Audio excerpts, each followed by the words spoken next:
Plantez un simple tournevis dans la pelouse. Ce test simple permet de vérifier l'état du gazon. Il peut vous aider à le sauver du jaunissement et des zones dégarnies. Prendre soin d'une pelouse n'est pas une tâche facile, surtout en été. L'arrosage est l'un des facteurs les plus importants. La plupart des gens ne savent pas quand ni à quelle fréquence il faut arroser. Il s'avère qu'il n'est pas nécessaire de le faire au hasard. Le test du tournevis est le meilleur indicateur. Il suffit de prendre un outil long, de préférence de plus de 15 cm. Enfoncez ce tournevis à plusieurs endroits de la pelouse. Si l'outil s'enfonce complètement dans le sol, cela signifie que le gazon n'a pas besoin d'être arrosé. Le sol est meuble et bien hydraté. En revanche, si le tournevis s'arrête ou si vous devez exercer une forte pression pour l'enfoncer, c'est le signe que la terre est desséchée. Les racines du gazon sont peu profondes. Il faut donc arroser la pelouse dès que possible. Ce simple conseil m'a été donné par un jardinier. Je l'utilise depuis quelques semaines et ma pelouse est plus verte et mieux hydratée que jamais. Les géraniums vont fleurir comme jamais. Ils couvriront tout votre balcon ou votre terrasse. C'est un engrais simple qui ne coûte rien. Plus besoin d'acheter des engrais coûteux. Ce liquide est entièrement gratuit et riche en nutriments essentiels pour la croissance saine des plantes. Il contient notamment de l'azote, du potassium, du phosphore, ainsi que des oligo-éléments qui favorisent le développement des plantes. Il est parfait pour arroser les géraniums. En peu de temps, vous verrez des résultats spectaculaires. Cet engrais merveilleux se prépare avec des pelures d'oignons écrasées. Il suffit de 2 poignées de pelures pour créer cet engrais naturel. Versez 1 litre d'eau chaude dessus. Laissez reposer le bocal toute la nuit. Le lendemain, l'engrais est prêt à être utilisé. Pour arroser les géraniums, diluez l'engrais d'oignon avec 1 litre d'eau supplémentaire. Vos géraniums récompensés par de magnifiques fleurs.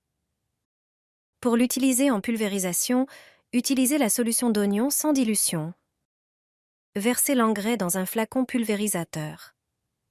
Le décocté d'oignon agit comme un répulsif naturel contre les parasites. Son odeur forte éloigne les insectes indésirables tout en étant sans danger pour les plantes et l'environnement. Il est excellent pour lutter contre les pucerons. Utilisé régulièrement, il garantit une protection totale. Ajoute aux jeunes plants. 1 seule cuillère suffit. Il contient du potassium, du phosphore et du calcium, ainsi qu'une trentaine d'oligo-éléments.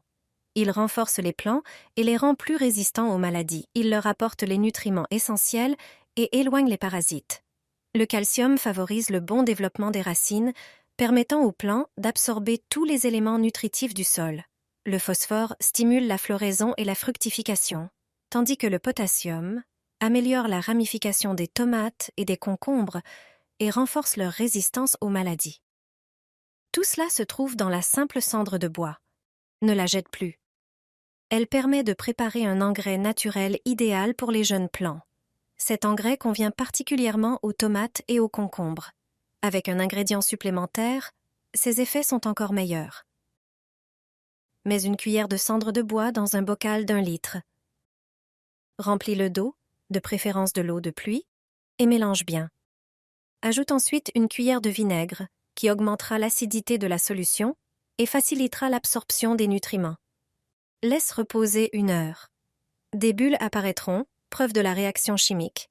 Mélange à nouveau et arrose tes plants. Pour les semis plus petits, utilise une seringue. Pour les plants plus grands, arrose directement. Une méthode pour une récolte abondante, même avec peu d'espace. Verse un peu de terre au fond du seau. Prends ensuite une bouteille en plastique d'environ 1 litre et perce-la de petits trous sur toute sa surface à l'aide d'un fer à souder. Place la bouteille verticalement au centre du seau en l'enfonçant légèrement dans la terre. Ensuite, insère les gousses d'ail dans les trous du seau, 1 par 1, en les plaçant délicatement dans chaque ouverture. Une fois le premier niveau rempli, recouvre-le de terre en tassant bien pour que les gousses soient bien stables. À la fin, plante encore quelques gousses entières dans la couche supérieure de la terre afin d'exploiter tout l'espace disponible. Tu viens ainsi de créer ta propre plantation compacte d'ail. Chaque gousse aura sa place, assez de terre et de l'air pour bien pousser, ce qui garantira une croissance saine et régulière. Il ne te reste plus qu'à remplir régulièrement la bouteille d'eau. Grâce au trou, l'eau s'écoulera lentement, permettant un arrosage régulier et contrôlé. Et voilà, ta mini-plantation d'ail est prête. Une méthode idéale pour des récoltes saines, même avec un espace limité. Arrosez vos plants avec du Coca-Cola. Les plantes commenceront à se plier sous le poids de leurs fruits juteux et gros. Le coca agit comme un amplificateur naturel. Je ne croyais pas en l'efficacité de cette astuce jusqu'à ce que je l'essaie moi-même. Les feuilles des plants deviendront plus sombres, plus fortes, et les fruits plus pleins et plus aromatiques. Le coca contient du sucre qui stimule parfaitement les micro-organismes du sol. Grâce à eux, les nutriments deviennent mieux assimilables par les plantes. Une activité biologique accrue dans le sol favorise le développement du système racinaire. L'acide phosphorique acidifie légèrement le sol, ce qui est également bénéfique pour les plantes. Le coca ne stimule pas seulement la croissance des plantes, il agit aussi comme répulsif contre les pucerons. La surface collante décourage les nuisibles et les substances qu'il contient rendent leur survie plus difficile. Il suffit de l'utiliser une fois par mois. Ne l'arrosez cependant pas en excès. Un arrosage trop fréquent peut perturber l'équilibre du sol. Après quelques semaines, vous remarquerez une nette amélioration de la santé de vos plantes et des rendements plus élevés. Un seul fruit fera exploser les surfinias de nouveaux bourgeons et de fleurs. Ils pousseront comme des fous. Le fertilisant à base de peau de ce fruit est le meilleur soin pour les surfinias. Mais pas seulement.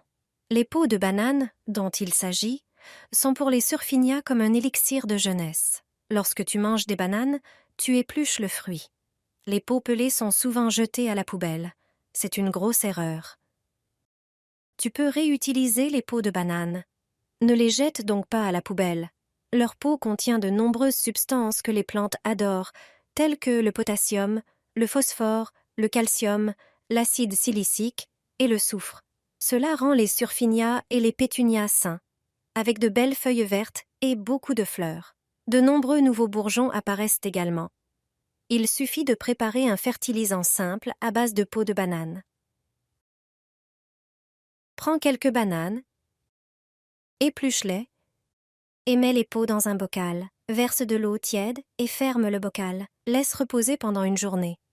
Le lendemain, retire les peaux et passe le liquide à travers un tamis. Tu peux maintenant arroser tes plantes avec cette eau.